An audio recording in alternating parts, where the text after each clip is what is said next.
Hi, my name is Kathy, and I'm a massage therapist in Northern California, and you're going to get a little insight on how my day with work is.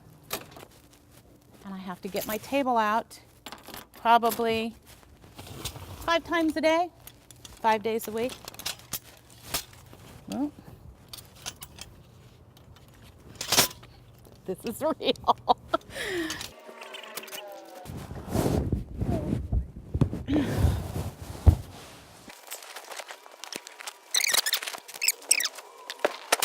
Then I go into the house.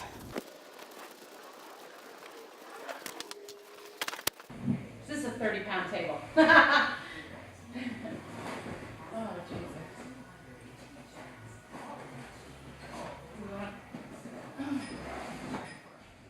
Well, the other day I actually had to do 6 massages. My day started at 10 in the morning, and I thought, oh my God, I've got 6 massages today. How am I going to do it? How am I going to get this body to make it through? Getting my table in and out of my car, getting to these people's, houses, and being my perky self and acting like I'm not 280 pounds, and I did it. I made it through. But I'll tell you what, the next day I felt like a Mack truck hit me. I was so tired. So I really need to get this weight off so I can continue with my passion, which of course is massage. One of my other passions in life is, of course, singing. Ended up in a band with my brother and sister-in-law. Had a great time. It was wonderful. Did that for about 6 years. Had to quit, and my weight could have had an issue with that too, probably. And the reason I haven't gotten back into it, definitely, my weight has a big issue.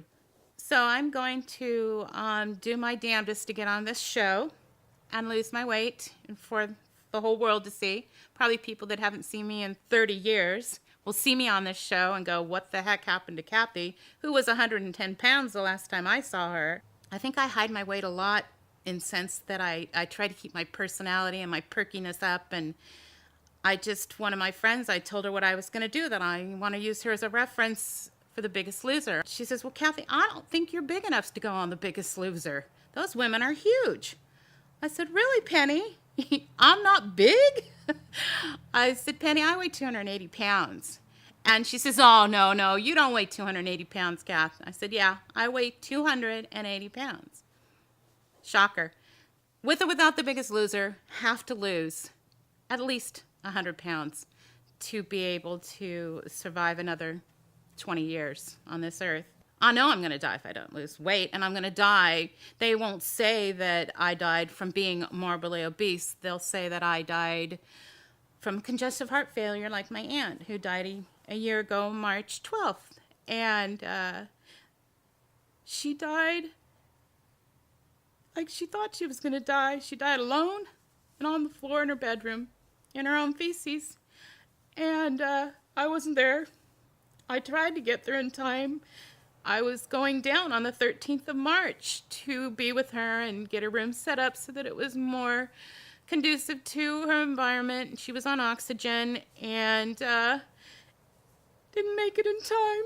She died the night before I made it down there, because my sister was the one that found her and had been taking care of her. And so we couldn't leave her alone. I had to focus on that. But now I'm ready to focus on me. Do you see yourself? Oh, I see myself doing the same exact thing as my aunt. I see myself walking with a 3-wheeled walker into restaurants and having all people watch me. I don't want to do that to my kids. I don't want them to find me on the floor in my room. And then they don't want to. That's their big fear too. Probably more so for my youngest, Paul. I don't know if my family's embarrassed by me. You'd have to ask them. But I'm embarrassed by me, so how could they not be embarrassed by me? I mean, they love me unconditionally, but at some point the weight gets in the way. Now, what do you mean by that? What happens? How do you... The weight gets in the way of me having relationships with people, men. I don't have any. I have maybe male friends, but far and in between. I'm not sure if I trust men, actually, but had a very volatile marriage for 20 years. It was good times and bad times. I think my personality attracts guys more than my weight. I mean, there are, God, what do they call them? Some guys that say that fluffy and fat is better than skinny and stiff, but, you know, I'm tired of being fluffy and fat. Can't get around, can't go dancing, you know. My aunt did not have children, and she ended up being obese.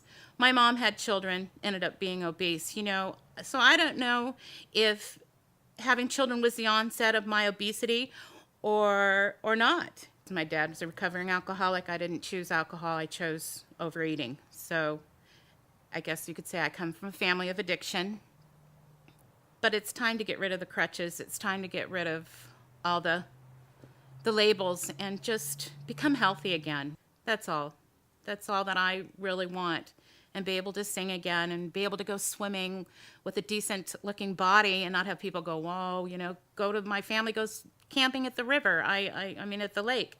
I'd like to be able to do that with them, but I don't. I'd like to go to Mexico and visit my dad at Puerto Vallarta. I don't go do that because I'd have to put a bathing suit on and go to the beach. You know, how uncomfortable would that be? It's not comfortable putting on a bathing suit at this weight. So there's a lot of things that stops me from living, but I mask that with my perky personality, and I try to be great in other areas than my physical appearance. When I graduated from high school, I was 110 pounds. I went from 110 pounds to probably about 124 in my early 20s, and then by the time I had kids, I went from 130 pounds to 208. I was sick with toxemia with my first child, and I think that was the onset of my obesity. If I go to a restaurant, I'll cram into the booth because, God forbid, I go sit at a table and even look bigger, you know. I'll squish myself into the booth, and that's extremely uncomfortable because here you are squishing yourself into a booth, and then you're sitting down and shoveling food in your mouth, and it's very humiliating. It's extremely humiliating being 280 pounds. I mean, you see people that are morbidly obese in their little scooters, their little, you know, ride-alongs. I don't want to do that. And my aunt didn't do that. She walked in pain because she'd be damned at 350 pounds. She was going to be in a little scooter. So it's maybe I get that tenacity of wanting to not really act like I'm this obese person and keep on moving. But once I get home, I'm tore up. I am tired. My feet hurt. Everything hurts. So now I'm going to show you my body and what I look like underneath all this.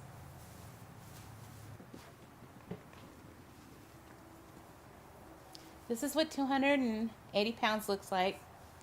This is me. My best attribute to my body, the smallest part of my body, is my feet. They're actually a size 7. Some shoes, they're a 7.5. So this big frame does not go with these little feet. So Biggest Loser, help me go with my feet. My feet and I need to become one, and we're not one anymore. Here I am in my all. This is it, Biggest Loser. Please accept me to be on your show. I won't do you wrong. I'll give you my best and give you my all, and I'll do what I'm told. Thank you. Pick Cathy! So let me just ask you a very important question. How do you deal with spontaneous erections? No happy endings. No rub and tug here. Let me go get a hot dog and go to the gym. And if they have a really bad time with that, we put a brick on it. Oh boy.